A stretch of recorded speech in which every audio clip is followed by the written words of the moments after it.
માં કૌશલ્યાજી જ્યારે ઘરમાં રસોઈ બનાવી અને ઠાકોરજીનો થાળ તૈયાર કરી અને જતા હતા. તમને એક વાત કહી દઉં, રામચરિતમાનસમાં લખ્યું છે કે આટલી મોટી સંપત્તિ હોવા છતાં રસોઈનું કામ માં કૌશલ્યા પોતે બનાવતા હતા.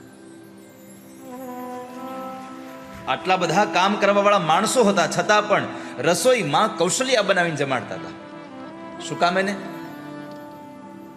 ધારે તો કેટલાય રસોઈયા રાખી શકતા હતા અયોધ્યાના રાજ્યમાં, પણ માં રસોઈ પોતે એટલા માટે બનાવતા હતા કે જ્યારે રસોઈ બનાવે ત્યારે સ્ત્રીના જે મનના વિચારો છે એ એના રસોઈમાં જતા હોય, અને એ રસોઈ ખાનારો માણસ એવા વિચારોને પામતો હોય છે.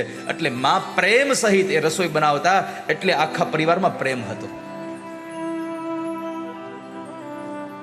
માં રસોઈ બનાવે ત્યારે રોટલી થોડીક પતલી કરવાનો વધારે વિચાર કરે. શું કામ? એને મારો છોકરો વધારે ખાય, મારો ધણી વધારે ખાય. અન્યત્ર કોઈ હોય તો જાડી જવા દો ને, બેના બદલે એક ઊભો થઈ જાય, કામ પતે, વણવી નહીં. માં પ્રેમ સહિત ભોજન બનાવી અને ભગવાન ઠાકોરજીને જ્યારે પીરસવા ગયા, ભગવાન ઠાકોરજીનો થાળ લઈને ગયા અને ઠાકોરજીનો થાળ ધરાવ્યો અને બરાબર આમ આંખ ખોલી તો ઠાકોરજી જમે છે ત્યાં, પ્રભુ રામ જમે છે. માને તો આ શું, બરાબર એકદમ આ તો રામ તો મારો ત્યાં છે. લાલ ઠાકોરજીને બરાબર ત્યાં જમતા જોયા, દોડતા દોડતા બરાબર ઓરડામાં ગયા. જ્યાં જઈને જોવે પારણીમાં, તો ઠાકોરજી પારણીમાં કોઢેલા હતા, હજી પગ આવ્યા નહોતા. અહીંયા ભગવાને સાબિત કર્યું, બીનું પદ ચલઈ. ભગવાન પગ વગરના ચાલી અને મંદિરમાં જઈને ઠાકોરજી જમ્યા છે. બીનું પદ ચલઈ સુનઈ બીનું કાના. કર બીનું કરમ કરઈ વિધિના. એક ઈશ્વર તત્વ એવું છે કે જેને પગ વગર, પદ વગર ચાલવું પડે છે. એને પગ અને પદની જરૂર નથી. એને કોઈ અધિકારની જરૂર નથી કે આનો અધિકાર છે તો ચાલે, નકર ન ચાલે. આ સંસારના લોકોને પદ અને અધિકાર તો ક્ષણિક મળે છે, ક્યારે આવે ને ક્યારે વયું જાય એનું નક્કી નહીં. મારા ઠાકોરજીનું પદ અવિચલ છે. ભગવાનનું પદ ક્યારેય છીનવાતું જ નથી. આ સંસારમાં માણસને 2-5 વર્ષ માટે પદ આપવામાં આવે, પદ જતું રહે છે.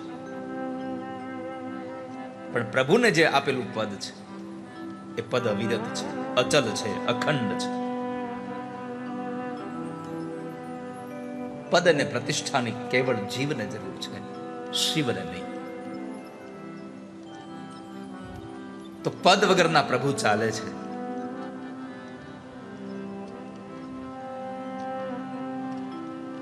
તમે જુઓ, આ સંસારના માણસને જ્યારે કોઈ પદ મળ્યું હોય અને એ પદ વયું જાય, જ્યારે પદ હોય ત્યારે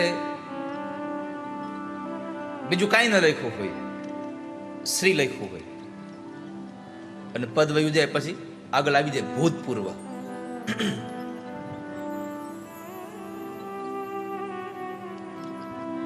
માણસને પદ મળે ત્યારે શ્રી લાગે, પદ વયું જાય તો ભૂતપૂર્વ લાગી જાય. આમાં પરમાત્માને ક્યારેય પણ પરમ પૂજ્ય કૃષ્ણચંદ્ર ભગવાન એવું લખ્યું ક્યારે? પરમ પૂજ્ય રામચંદ્ર ભગવાન લખ્યું ક્યારે? કેમ? એનું પદ જતું જ નથી, અને પદ આવતું નથી. એનું પદ અવિચલ છે, એનું પદ અચલ છે. અચલ પદને જે પામેલા પરમાત્મા છે એ પ્રભુ આજ આપણી વચ્ચે પધાર્યા છે. ઈશ્વર પદ વગર ચાલે, કાન વગર સાંભળે છે.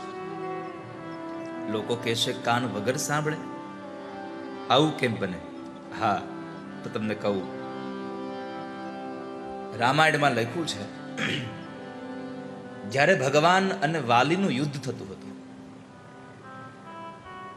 ત્યારે વાલીની પત્ની એના ઘરે બેસી અને પ્રભુને જે પ્રાર્થના કરે છે ને, એ સમરાંગણમાં ભગવાન રામ પોતે સાંભળે છે. ત્યાં મૂર્તિ સામે પ્રાર્થના કરી અહીંયા રામજીએ સાંભળી.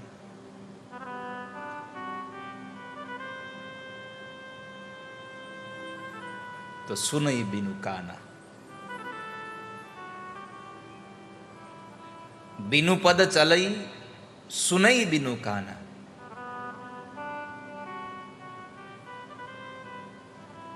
તો પરમાત્મા પદ વગર ના ચાલે. ભગવાન હાથ વગર એ કામ કરી શકે. હાથ હોય તો જ કામ થાય એવું જરૂરી નથી. હાથ વગર મારો ઠાકોરજી કામ કરી શકે.